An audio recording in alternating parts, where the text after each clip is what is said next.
Programs and Partnerships Manager.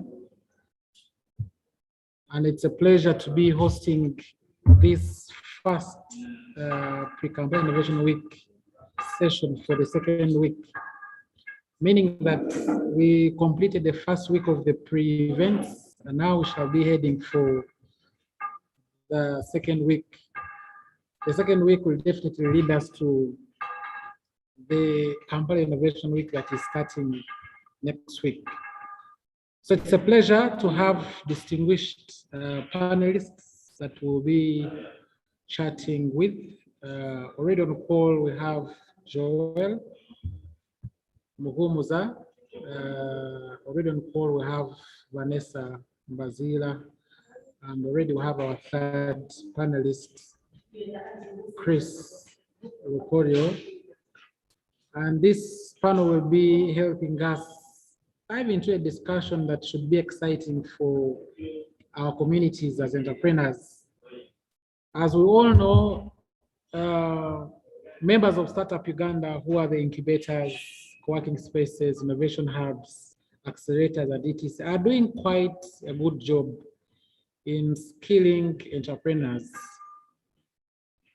But one of the things that we are struggling with as innovation and entrepreneurship support organizations is helping our communities access capital, helping our communities access investment, and helping them access some money that they need to move from 0 to 1 or 1 to 2. And that forms the discussion of today, because we'll be looking much more on how does an entrepreneur like me or like someone else put the best foot forward when pitching for investors or when pitching for any investment that we can think about. So in a minute, we'll be diving into that discussion. And of course, we expect a deeper discussion because we have all the three great panelists here. But before we get into that, I want to, first of all, welcome our panelists, and I want them to say hello to our audience. We have people joining in live on this webinar. We have those joining us on YouTube, and we have those joining us on our social media platforms. We are all live everywhere. So for now, I will want to start with Vanessa, who will introduce herself a little bit in detail, and then she'll tell us more about how we can get money from investment associates, bid capital partners. And after Vanessa, will be crossing over to Joel Muhumuza, who is very close to money, very close to Stanbic. He also tell us more about how we can go through him to get money at Stanbic. And of course, we have Chris, who will also do the introductions, especially on behalf of our associate partner, UNCDF. So let's start with Vanessa. Vanessa, hello, good afternoon, and say hello to our audience.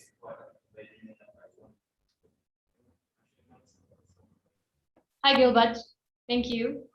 So I'm called Vanessa Bazira, and I'm an investment associate at Bid Capital Partners. Capital Partners is an impact investment advisory firm. So what we do at Bid is we basically support entrepreneurs that are looking to raise finance, particularly private investment, not so much the commercial, but we take them, we basically hold their hands and take them straight from getting what we call investment ready, right through deal structuring, all the way till deal closing. Brief background about myself. I am an SCCA qualified. I started my career at Grant Thornton Advisory Limited and moved to Asigma. So at the two companies, I was doing business development services. That's basically valuations, forecasts, business plans for the different entrepreneurs. And then after that, moved on to Bid Capital Partners. Oh, wow. I mean, that's what we all expect. We want to hear that experience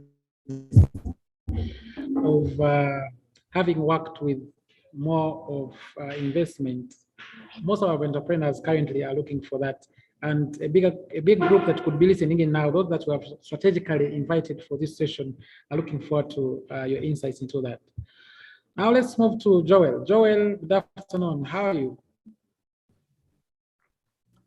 Good, thanks, Gilbert. How are you? I hope you can hear me clearly. Well, thanks. Yeah. Yeah. So, as I was listening to the lovely lady speak, I was thinking about how I should have gone to school so that I can say more things like SCCA and have some more letters that I can flash. Yeah. It's late. It's not late, yeah. So my name is Joel Muhumuza. I'm the CEO of FlyHub, which is the first fintech under the Standard Bank Group, across all of Standard Bank Group, not just in Uganda, but across the continent. And our drive is to be an enabler for financial services. So we're trying to produce the best technology that will enable the furtherance of different financial services across different platforms. Before my time in FlyHub, I worked for a startup called Jumo that was doing digital lending. And before that, I was in the development world, working at FSD Uganda, in which I was an investment manager and a grant manager.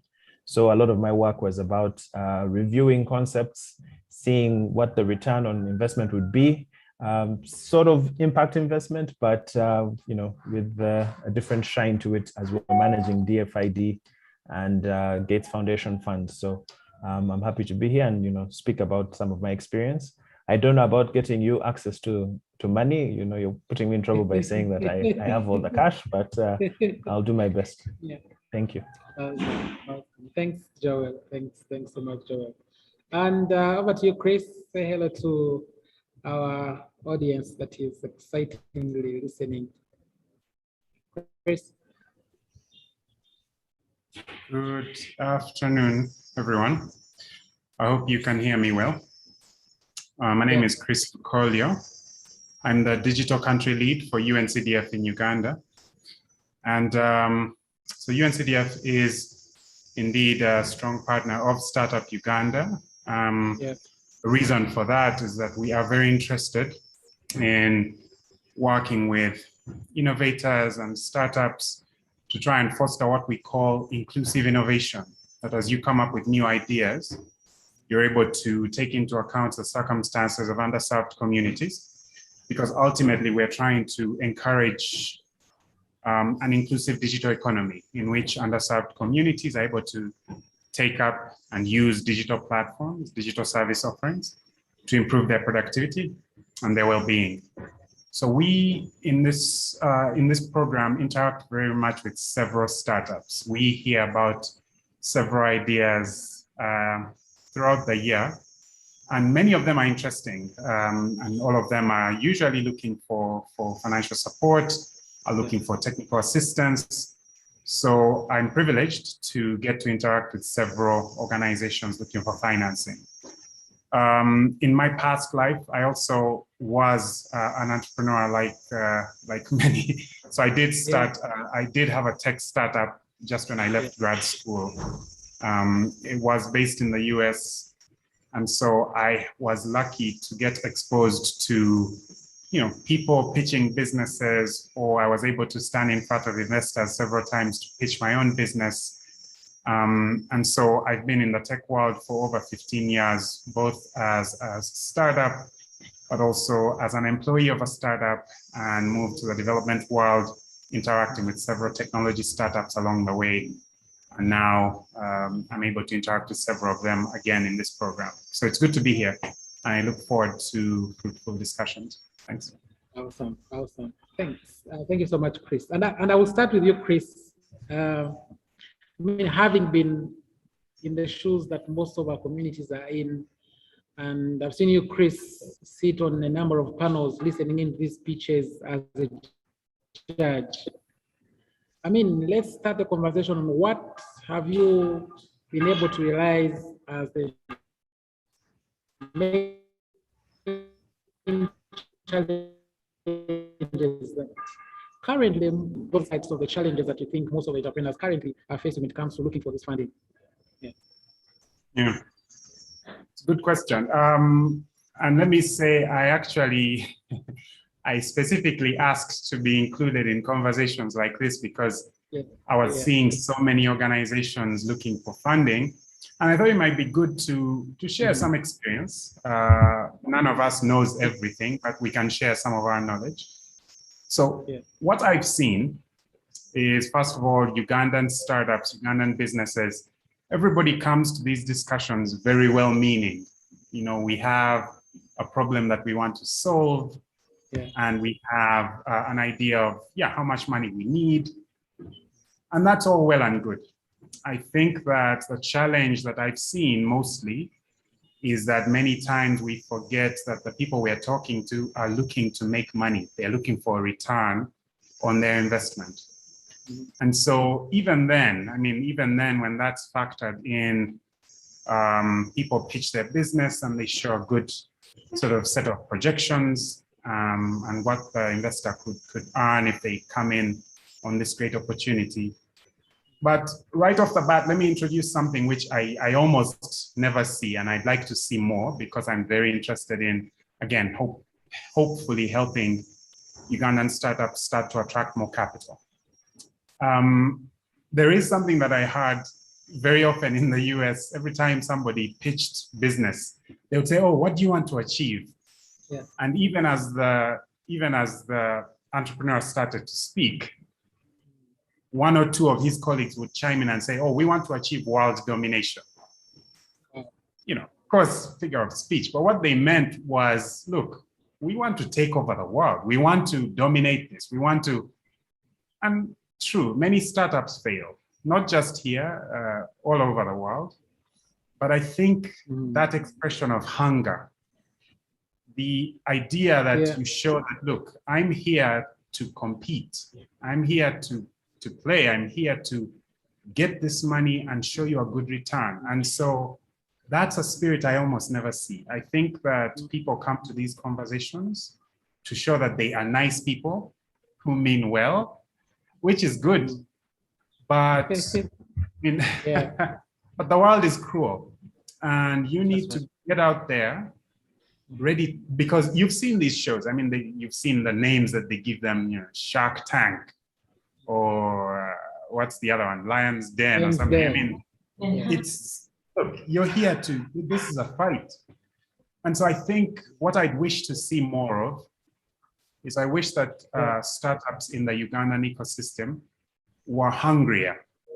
I wish that they came, yes, with the social impact part of it, but also with the finance, the hardcore finance, the competitiveness. Because if I have $1 million to give and there's 100 recipients, I'm not going to give any, I won't give that money to all of them. I just need one or two, okay? So how do you get ahead? How do you become just one of those two that's going to get this money? And so that killer instinct is lacking. I think that hardcore core competitiveness is lacking.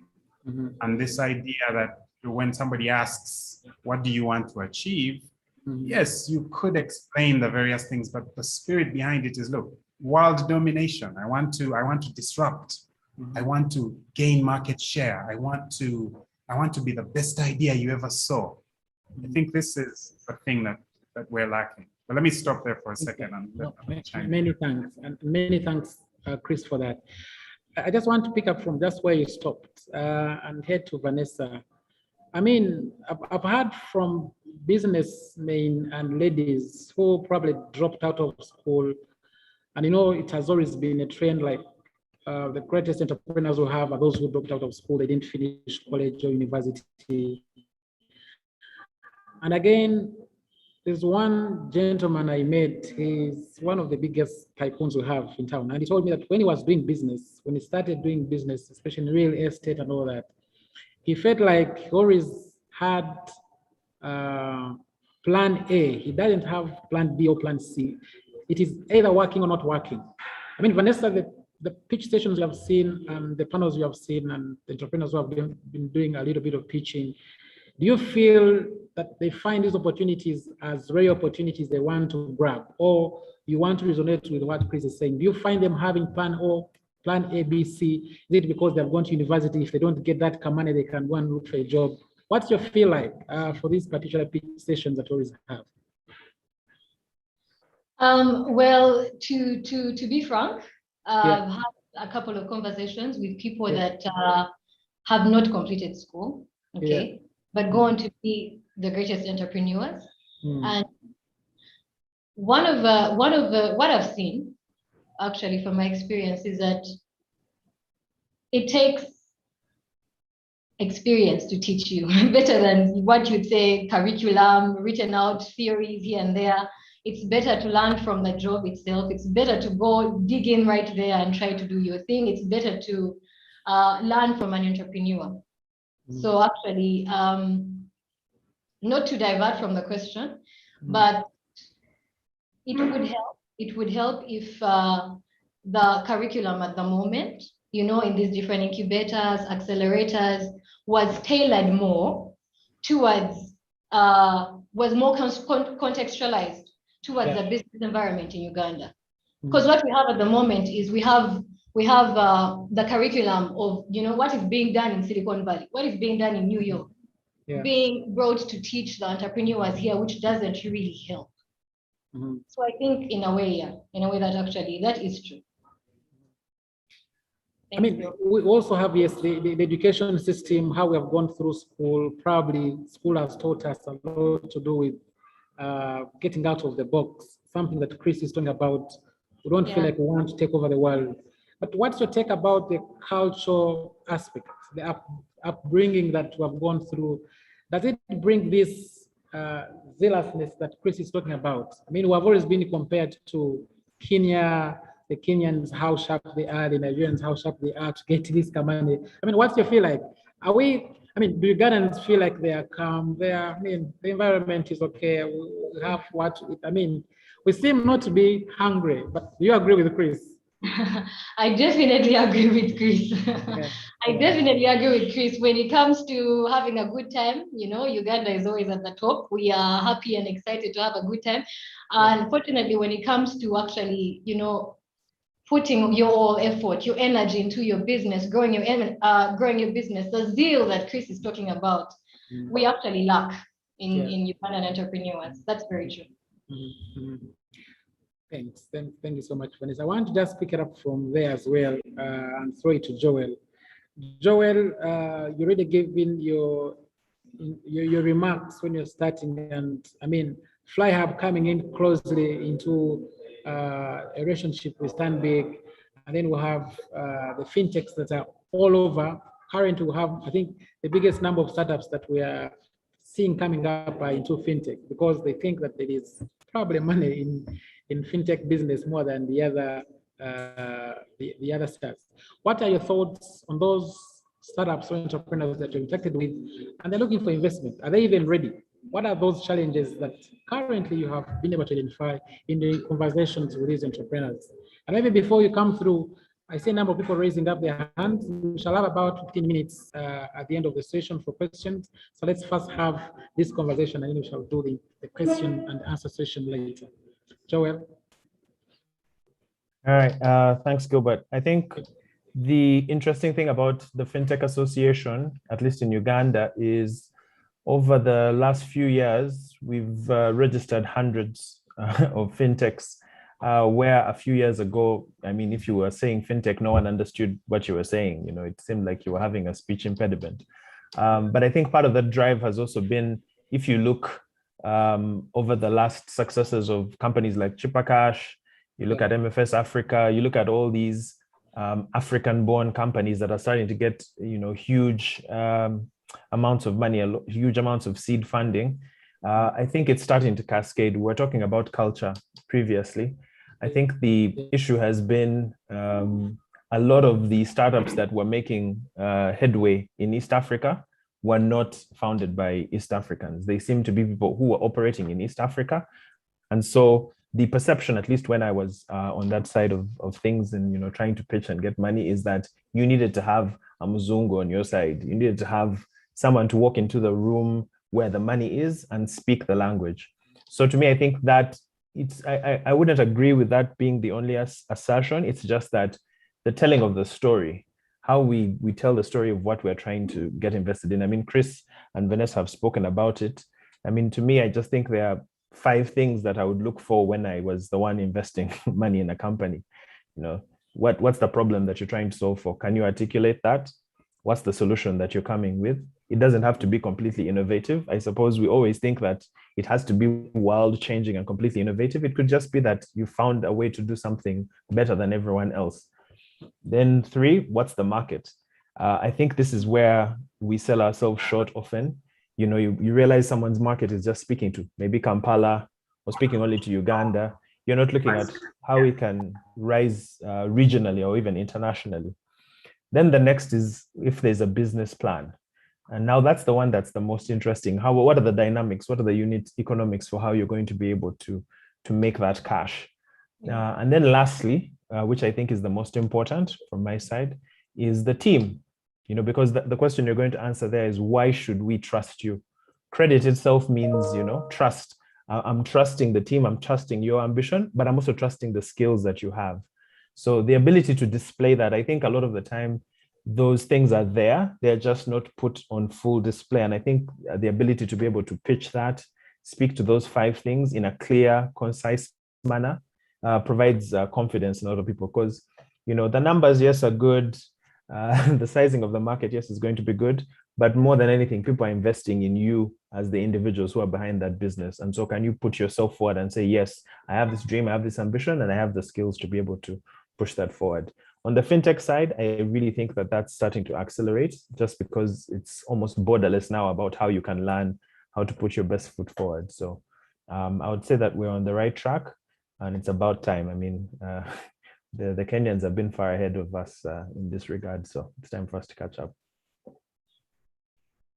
I'm not sure if Chris would want to agree with you that we're on the right track. No doubt that Uganda is among those most entrepreneurial countries. I mean, it has always been said, and I mean, when you move around the ecosystem, you see how young boys and girls are doing great when it comes to really entrepreneurship and innovation.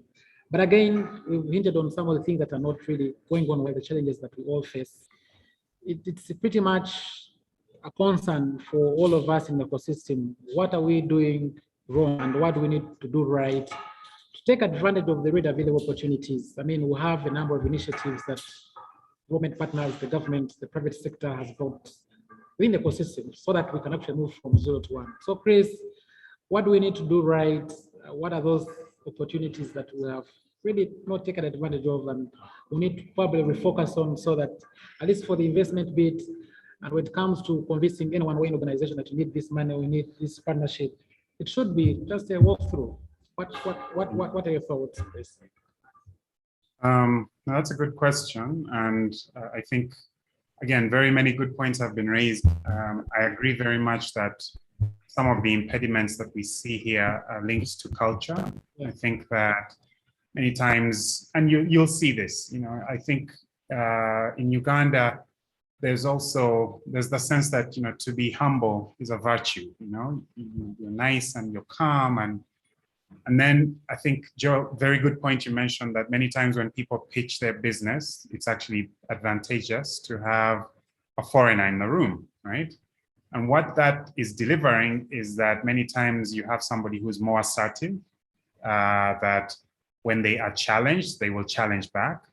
These are aspects that are lacking in Ugandan culture sometimes. And so you find that the person who's able to speak up, even if they are not saying anything new, they're able to speak up and be assertive and actually get their point across. And so I think that what we need to do is to back to basics. You're right. I agree actually that we are on the right track. Most markets go through this cycle that, you know, first people have lots of ideas, and we have that, you know, we have good ideas generated.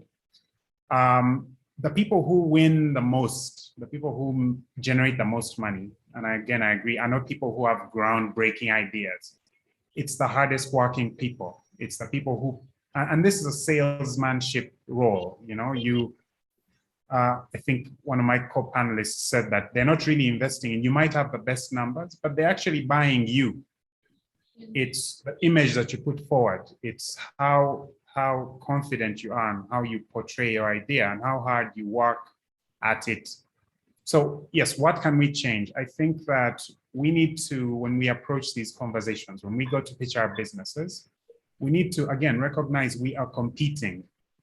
They are buying you instead of buying somebody else. They're investing in you instead of investing in somebody else. So resources are always going to be limited. So we are competing. So recognize that.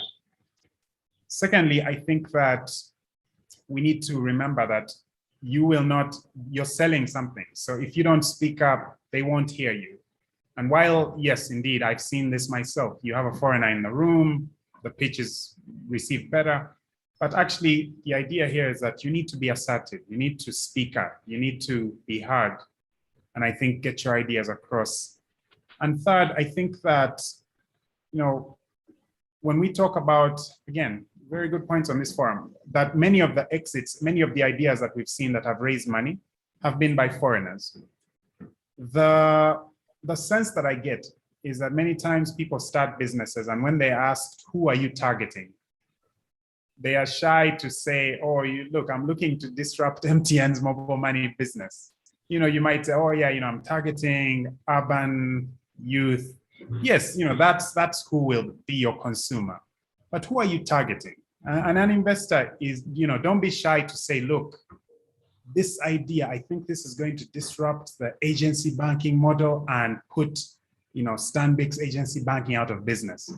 Why do you say that? Because the investor knows that if they invest in you, they hope that Stanbic will come and buy your business and they can exit. And so target market, when you think about who you're targeting, don't be shy to target a competitor, to target a potential acquisition, to target a potential exit. Because ultimately you're in this business to compete, but also to show a healthy return. And I think that if we can embrace those three things, if we can learn to be assertive when we have these conversations, speak up, if we can embrace the fact that we are competing, we are in this business to be chosen over somebody else. And third, if you can actually understand who you're targeting in the sense that who do you hope will notice you, okay? If we can let go of the shyness of being, open to ourselves and saying, look, I'm targeting my competitor. I know they have a substandard product. I'm coming into this market because I think I can steal market share. Then I think we can move to that next level where our good ideas can start to generate interest, and that interest can turn into money raised, and that money raised we can start to see the exits like we've seen with Jumia and others who, yes, they've come into this market. I believe MFS Africa also bought somebody else in order to come into this market. So there's some real life examples here. Yeah. Thanks. Yeah, Chris, before I let you go, I've read and I've listened to the UNCD strategy of not leaving anyone behind. And again, when it comes to the inclusivity, innovation, entrepreneurship, I don't know what your feel has been with most of the entrepreneurs. Are we getting striking the balance between impact and profit, impact and the financial benefit? What has it been the feel, especially when it comes to some of these pitches? Do you feel like most of the entrepreneurs are more inclined to showing you the spreadsheets of money and etc. But again, when it comes to the impact, the social, economic impact that probably development partners like you would be looking at as well, not entirely on a spreadsheet of so much of money they make.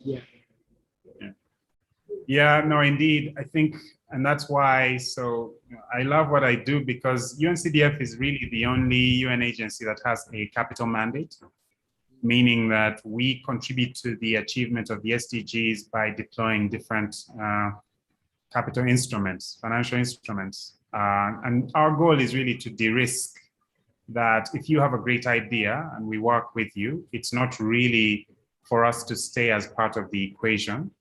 It's that we hope that we will enable you to showcase that business model and attract new funding, okay? So there is indeed, we need to, and let me explain this. So the reason that it's important to care about the SDGs is that whatever business you're in, you want to make sure that those customers are healthy and well-being enough that they will continue to buy your product, you know? So every for-profit should care about the SDGs, right? If those of us who use, you know, the services of Centenary Bank, if we stopped, you know, if we couldn't live our lives well and be productive, we wouldn't have any funds to take to deposit, okay? Yeah. If those of us who buy airtime from Airtel were not able to run our businesses and be healthy and move around, we wouldn't buy that airtime. So every business has an interest in a healthy public. And so for us, it's actually not a choice of either or. Indeed, development goals do meet very well with financial goals. And so for us, it's indeed, when we talk to startups, when we talk to those who are looking for financing, and we listen to, yes, how do they hope to improve access for underserved communities? How do they hope to improve productivity of underserved communities? Yes, that is something we want to hear about, but we also care about the spreadsheet. We also care about the business model, because ultimately it has to make business sense. And we hope that it will attract other sources of financing, that we will unlock whatever constraint is holding them back, so that they can attract the likes of, you know, Vanessa and raise even more money. Yeah. Great. And Vanessa, you're being put at the spotlight because we want to know, we want to know what is that strikes you? I mean, what do we need to do as entrepreneurs to get that money? I mean, you are a profit-oriented company. Most definitely you want to look out for where you're going to get returns. And I mean, you want something that's going to strike you over some other entrepreneur, some other innovator. So what are some of those things that, I mean, must be on a checklist for most of the entrepreneurs? Thanks, Gilbert. Yeah. So I'm going to start by, first of all, adding on to what Joel and Chris have said. Yeah. Investors, for somebody to invest in your business, they actually get returns. So some entrepreneurs have this mentality that, you know, you're giving me your money, but, you know, I can somehow get away with doing whatever I want. This is somebody's money. This is, whether it's a pool of funds or an individual investor, this is actually somebody's hard-earned money. So they definitely demand results and returns in that case. So from my interaction with the different entrepreneurs and investors, you know, on the different pitch sessions that we have attended or organized, there has to be a proper proof of concept, okay? Like I mentioned, an investor is injecting their money into this business. As an investor, I do want returns. So I have to see that whatever business you are, you know, selling to me, I can see that there's a proof of market. You know, like Chris mentioned, what is the target market? Even if I'm trying to outcompete somebody else, try to do it better than them, do I at least have an idea about what the market is? The other good point that Joel mentioned was the team, okay? As an investor, I want to see the team that you're working with, not just you, the person that's the face of a business, but the team in general. Many of us have gone to restaurants, you know, lounges, hotels, you know, different businesses, and we have greatly been disappointed by the customer service.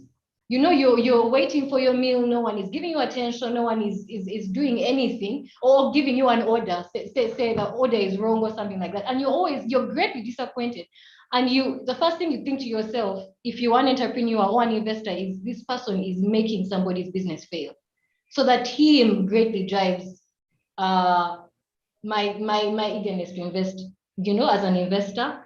The other point would be, you know, Joel mentioned it, your strategy. You know, I can have an idea, much as Chris mentioned, I can have an idea of how much money I want. Many entrepreneurs know this. But then, do I have a laid out strategy? Do I have a growth strategy? Do I know that, okay, I want to achieve this by second year, first year, third year? So do I have a laid out plan on how I'm going to achieve it? Or am I just expecting to get money and then I think about how I'm going to spend it?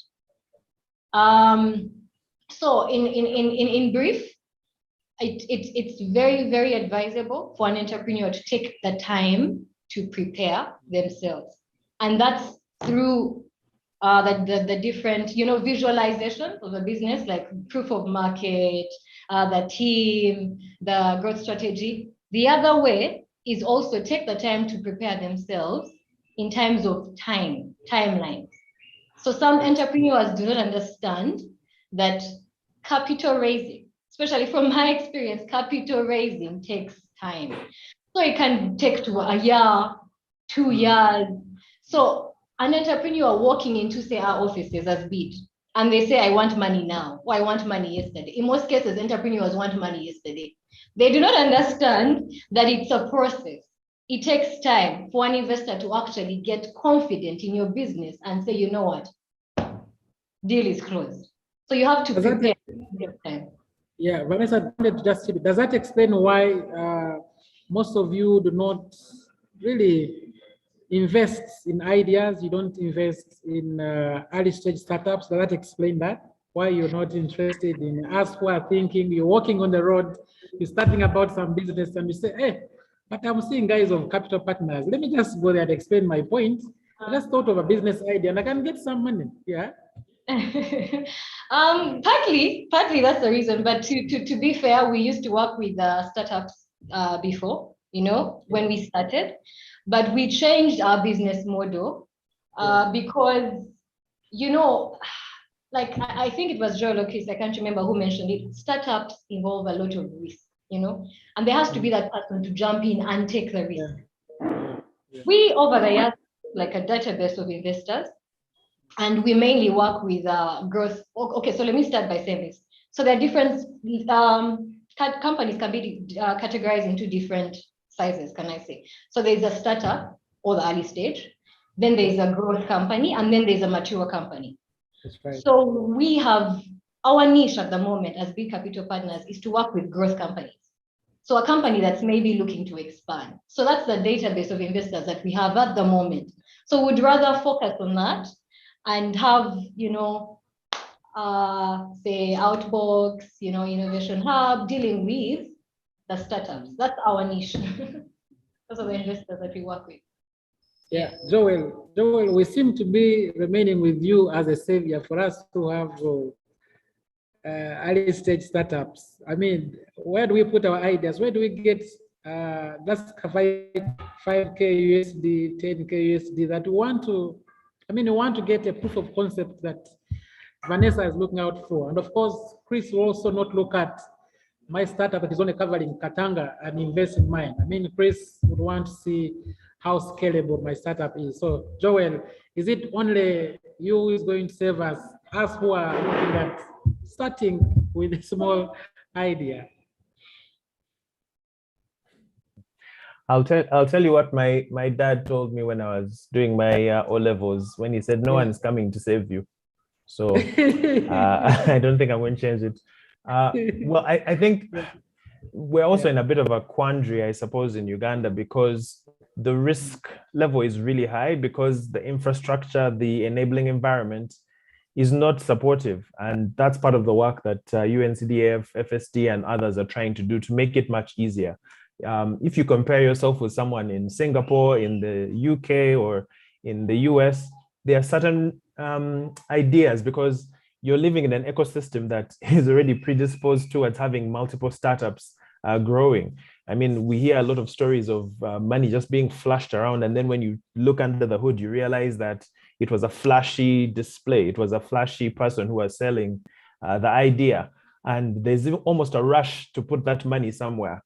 Whereas here, the opposite is true. Everyone is sort of like, I'm not sure if I can invest in you. So prove to me to a level which is almost, if you're asking for $10,000, I sometimes would feel terrible asking for you to prove to me with the level of rigor that someone who's asking for $100 million is going to have to go through, because the scale of what you're doing and putting in and what you're going to get out is quite difficult. And then when we're asking for an equity stake, if someone believes in their business, they're going to say, well, am I going to give up 10% of my business for $5,000, $10,000? Really? Is that how much you're matching me? So there's a bit of an issue, I think, at that level that Vanessa was talking about, where you're a startup. I would almost think that there's room actually now for disruption in this space around how we can do some crowdfunding. One of the sister companies to FlyHub, SBG Securities, is installing that capacity so that crowdfunding can be something that people can look to raise financing. So I think the fact that there have only been a few areas that you can go to for capital is an issue. And, part of my job is also to press my sister company, SB, by saying, yeah, you need to invest that money. But I'm not going to lie to you and say that a publicly listed bank is going to be providing money to small scale startups. The most they can do is help provide a framework. So if you think about, say, the High Innovator Challenge, that process where you're providing a framework where you can see where the startup started, look at what they are learning through that entire process, what skills have they gotten, how is the team operating, has there been a low fidelity prototype that they've put out that's getting some feedback, and then maybe you can put in some money. So I don't have a very clear answer. I'm not going to be able to save you, but the good thing is that work is already going on. I might not be the one who's going to be able to do it, but I'm quite hopeful. I think the trend is moving towards there is space for us to strike it big in this country. It's just that we have to land that plane really well. And one final thing I'll probably bring up is, in my entire time at FSD, we used to study the business community in Uganda, but one community we never really studied was the Indian community.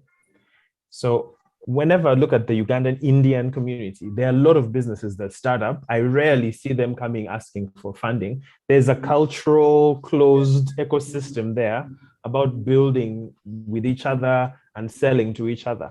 I've been curious around how, why don't we look there and say, well, is there something we can borrow from the way, they're building each other up?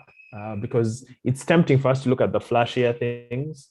I also want to, feel like I'm working in Silicon Valley, but I'm working in Uganda. So it might make sense for me to see the people who are having some success in Uganda and see if I can change my approach until I'm, a growth company and I can walk in and Vanessa is happy to see me.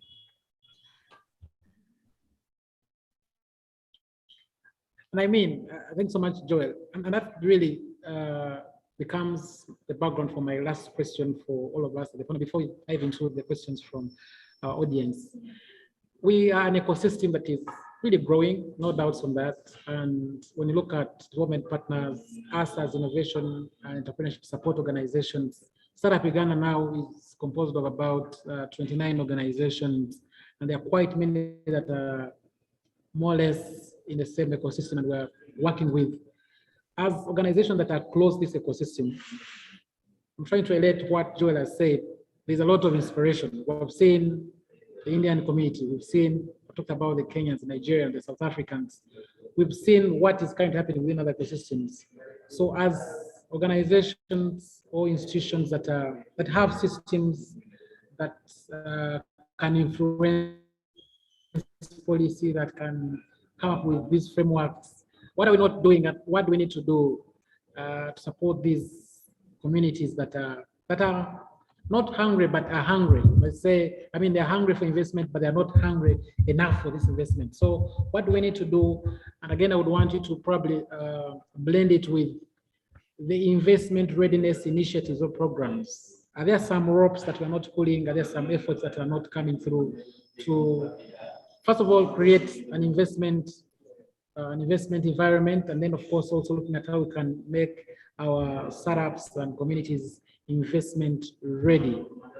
And lastly, maybe to blend, there are a number of questions, but I'm sure you have to blend them in one answer. And then lastly, why don't we see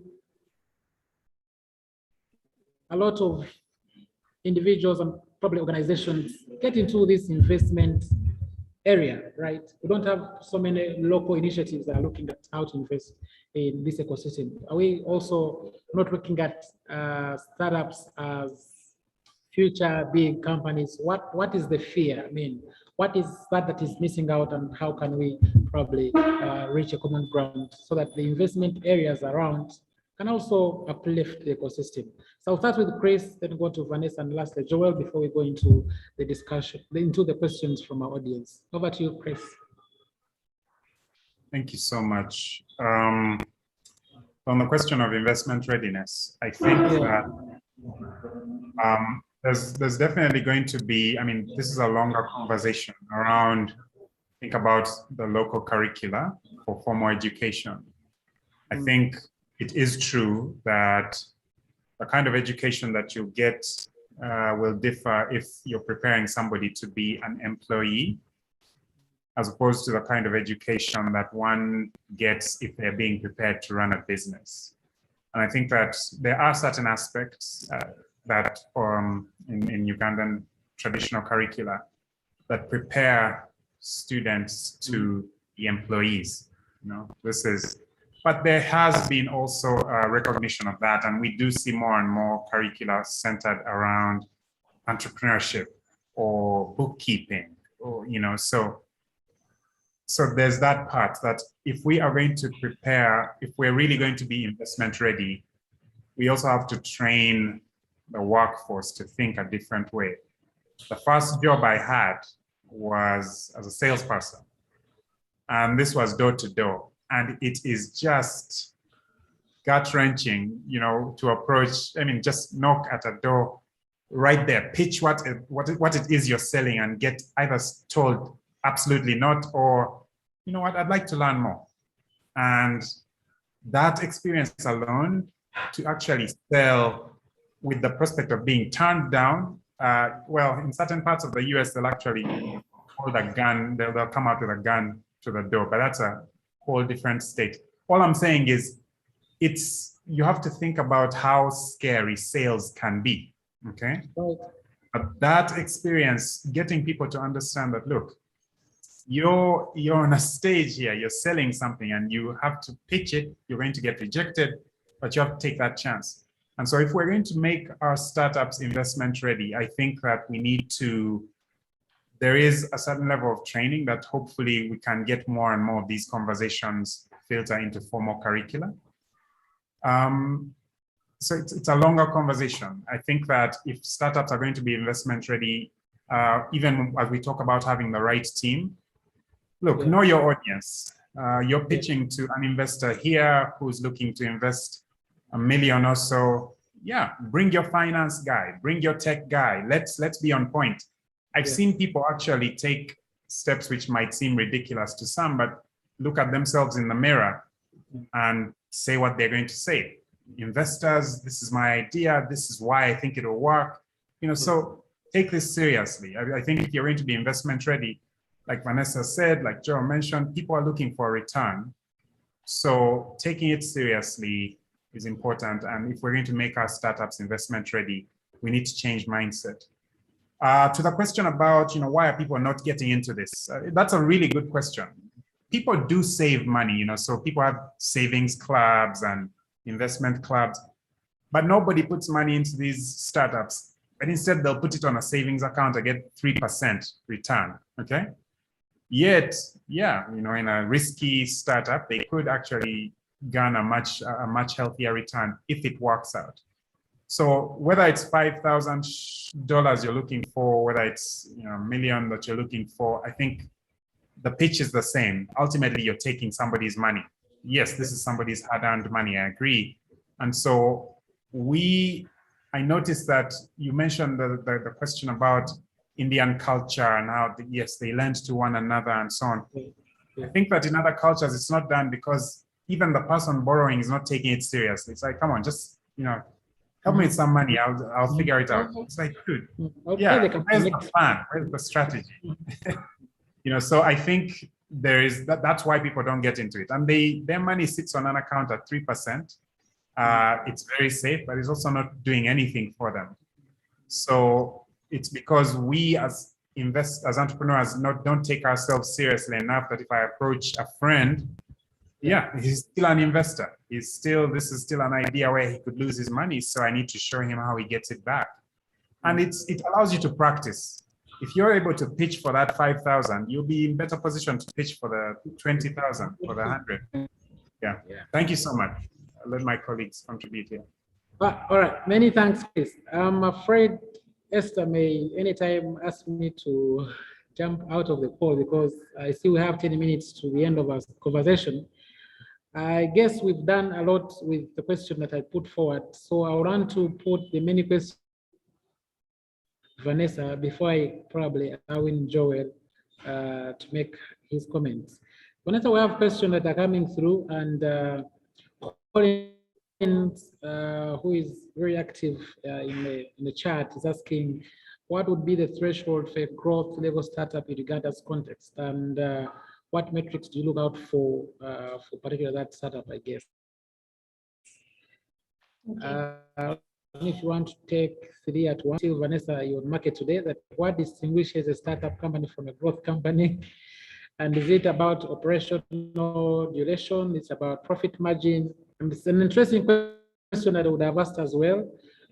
I mean, what you're responsible for? Is it about the team? Is it about the profit they've made? Is it about the number of branches they have opened all over the country? So what are your metrics, I think, on differentiating between the two? I think later Chris will answer. Carol would want to partner with UNICEF Uganda. I mean, I can have a conversation with you, Carol, on your partnership with Startup Uganda, but again, I'll tell you more about UNCDF on how they can partner with you, especially capacity building as one of the crucial parts of his investment readiness. But let's first go to Vanessa, and then we can get back. Thank you, Yes, Gilbert. Yeah, so that's a very, very important and very good question from Collins, and I think Joy. Yeah. I think they're asking the same thing. So what distinguishes a startup company from a growth company and maybe a mature company? So just like, we've been talking about startup, you're basically starting. In most cases, have an idea that you're trying to sell. You're basically at this stage. It's a bit subjective. I don't know if I can put exact metrics to it, but it's actually various factors, but it's also subjective. So I can't say if you're making a profit margin of less than 5%, you're a startup. No, that's not the case. So it's a bit subjective, but it also comes with okay, let me just give examples. Maybe that will that will help me explain it better. So if I'm a company, say a fintech, and I have this idea, but I haven't yet brought it to the market, there's no proof of market yet. I am basically running on the idea. I have an idea. So that kind of qualifies me to be a startup. And that's why we consider startups to be risky, because there's no I don't have any evidence that you've sold. I don't have any evidence that you will sell. I'm basically running on your idea. It also, the number of years that you have been in operation can also play an important, is one of the factors that we do consider, because it's a bit hard to compare with your past trends. So if you're a company that starts this year, there's no historical performance to compare you with. I mean, you've just started. That's also, I would consider that a startup. What I would consider a growth company is you have been in the market for a while. There's proof of your market. You're basically maybe looking for investment Y to expand your business. You're looking for investment Y, maybe to start something new. You could have a startup in your business, but you start something new, but you're not a startup company. You're not floating on an idea. You actually have your market identified. You have been in operation for a while. It's not about profit margins. I wouldn't tie it to profit margins, because there's very many companies, the different industries, that do take a long time to start to make profit. They make losses for a while before they can, break even and start to realize their returns. So a company, say in mining, or a company in, I'll give mining as an example, would take so long, say a factory would take so long to realize its profit. And just because it's below, it's not making profits, just because it's in losses for even a period as long as 10 years, does not make it a startup. So it's also about the operation. For how long has it been, operating? I could company X, for example, could start up today. You're clearly seeing their path of how they're going to make money. They clearly identified their market, and they have made it for a while, but you do see that maybe in 15 years, this company is going to break even. In the third year, I wouldn't call it a startup. In the fourth year, fifth year, even with losses, I wouldn't call it a startup. So it's a factor. It's operational duration and proof of concept, really. Thank you, Gilbert. Okay, many thanks. And I guess that answers most of the questions. Probably even the question that came through where someone is asking, I will throw it to Joel because Joel has been quiet. I've not given Joel enough time, but I'll give it to Joel. Someone is saying he's an entrepreneur, but he would want to probably access investment, but then he doesn't want an investor to be too much into his business. And the problem, I've had this a number of times with most of entrepreneurs who are a little bit scared of investment because they feel like when they get investment from most of the investors, their business is no longer theirs, right? They're no longer in control. So Joel, you'll probably dissect that question that someone is saying. I mean, would it be possible? Is it something that you think about where an investor is not so much into someone's business? But again, I'll hear your thoughts. Well, I suppose it depends on the kind of investment that you're looking for, because I'm familiar with what you're talking about. I think what you're alluding to, because there are a number of engagements I've had with some key startups who have gotten grant funding from different organizations. Now, with grant funding, the biggest headache is maybe they'll ask you to say, show how you have gender parity in what you're doing, show accountability for this and that, which you can quickly do and show that M&E work. We all want money without a string, but there's definitely going to be a string. I don't think any serious investor, if you're coming to someone to give you money, you might also be asking for their expertise. You might be asking for them to expose you to some of the other investors that they know. They may be even introducing you to new methods. So I think really, if you feel like the cash is not enough, you could be getting the cash, but also something else in terms of intellectual property. You could be earning, the experience of the people that you're getting that investment from. Having a passive investor, well, I suppose if you can convince someone to give you that that money, let me know, because I would also want to get into that pitch as well.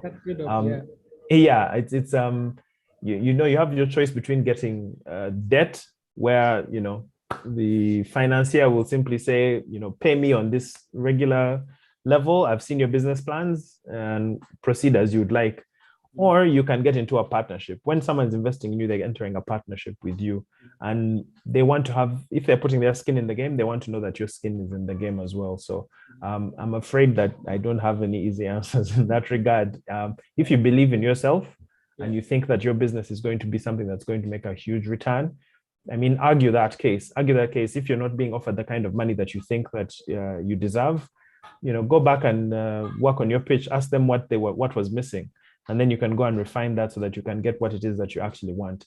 Don't settle for things that you feel are, substandard, are not weighing you as you feel that you need to be weighed. It's easy for me to say because I'm currently employed and, there's a monthly salary coming.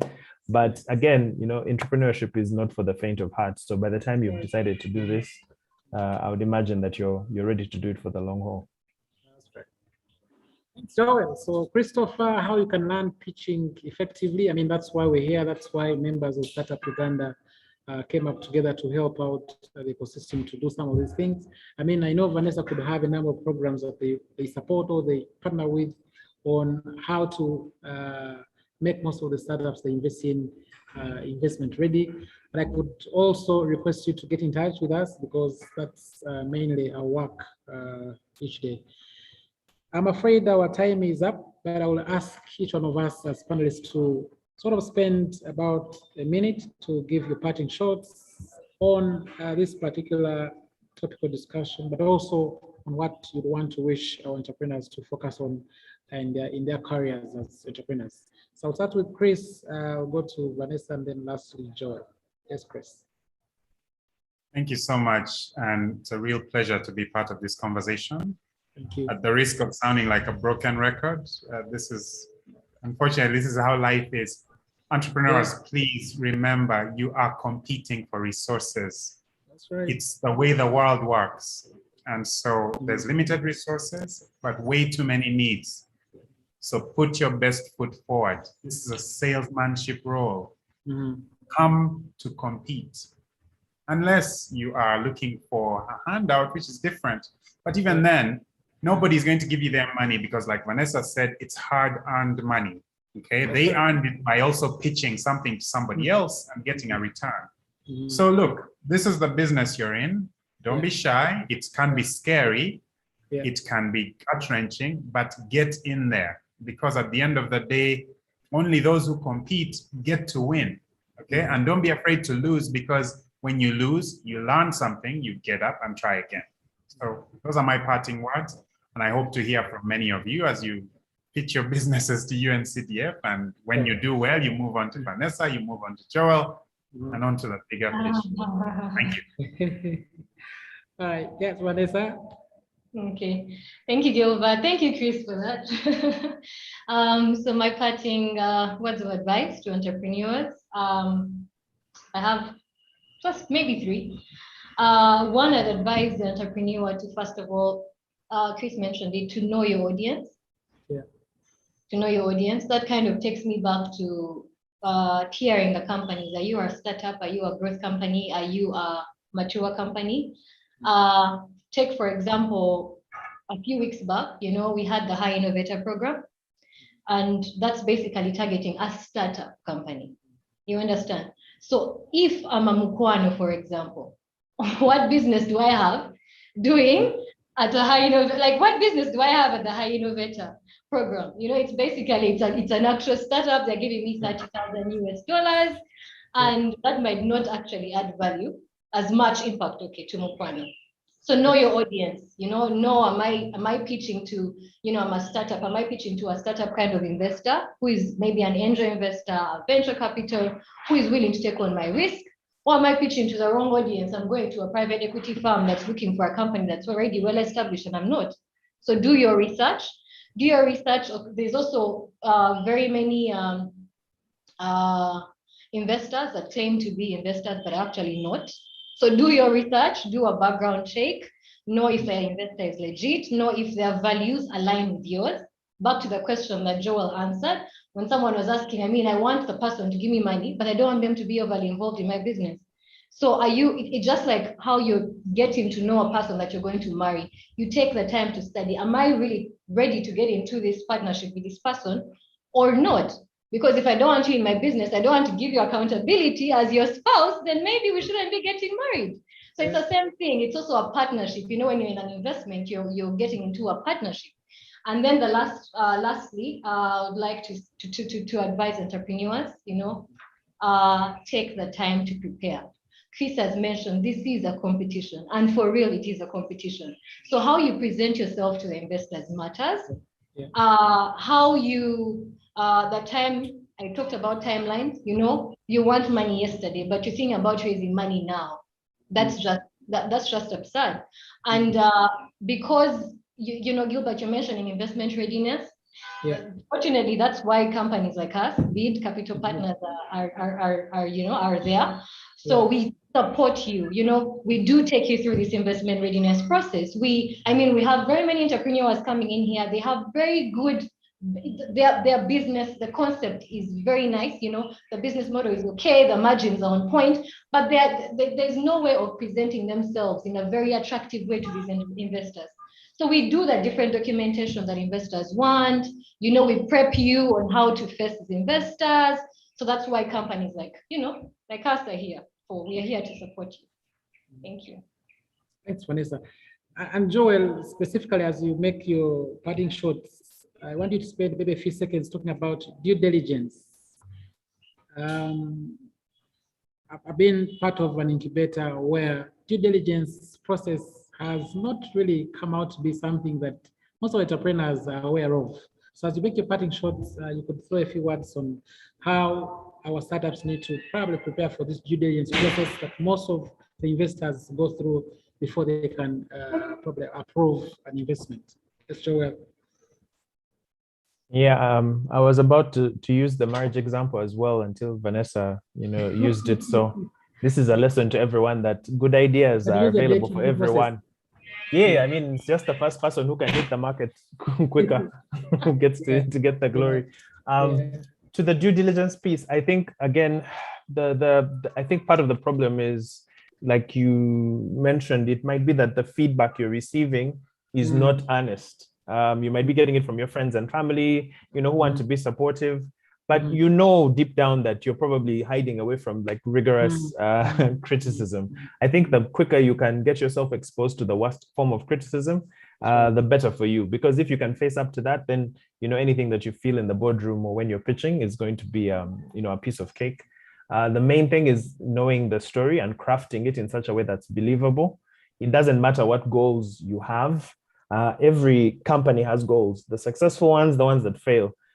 But what's your trajectory? What are the processes that you're going to be following to get to success? I think that's the difference. On top of you having a fantastic team. So I think by the time you get into the room, it's almost like this was the analogy I was going to use. If you're going to be asking your sweetheart to marry you, and you're not sure what the answer is going to be, then probably you're not ready to ask that question. So you can also tell, like, I'm ready to get this money. I'm ready. I've answered all the questions. And we live in an age now where on your smartphone, for a few shillings, you can open up and see so many pitching contests. There's so many things that have been televised across so many different ecosystems. You can just, practice answering the kinds of questions you see being asked for people in all kinds of startups, hackathons, and things of that nature. And then you'll be ready. And like I said, I think that the lessons are being learned. They're entering us quite slowly, but they've entered. So yeah, best of luck. All right. Thank you so much. Our dear panelists, thank you so much, Joel. Thank you so much, Vanessa and Chris, for taking up time to speak to us. I know I'm 7 minutes into the time of our audience, and you, thank you so much. Of course, the conversation should have gone longer. It was that exciting and informative, but again, we have to stop here for the other sessions to take place. Again, Campaign Innovation Week is on. It starts on Monday, whole week of conversations like these. But again, we also have pre-campaign innovation week sessions, which one of them is this one that we're just concluding. Again, tomorrow we'll have one that will be at 10 a.m. The sessions are awesome, I must say, and the lineup is long. So what we need to do is visit the Campaign Innovation Week website, KIW.ug, where most of this information is. Our social media handles are also informative enough. They have the information that you need. And again, we should have Vanessa, Joel, and Chris next time, where we can probably have longer time to share most of these insights. Again, thank you so much, our panelists and our audience, for your participation, your attention, and the questions you threw in. I know you could have loved this to be longer, but unfortunately, life is like this. As Chris said, we always don't have enough time, right? So let's get back to business. Let's go and create impact, serve the communities that we serve. And of course, as always say, God will always bless us. Thank you, and I want to wish you a good afternoon. We catch up tomorrow for another session at 10 a.m. and next week for the Campaign Innovation Week. God bless. Thank you so much. Thank you. Cheers.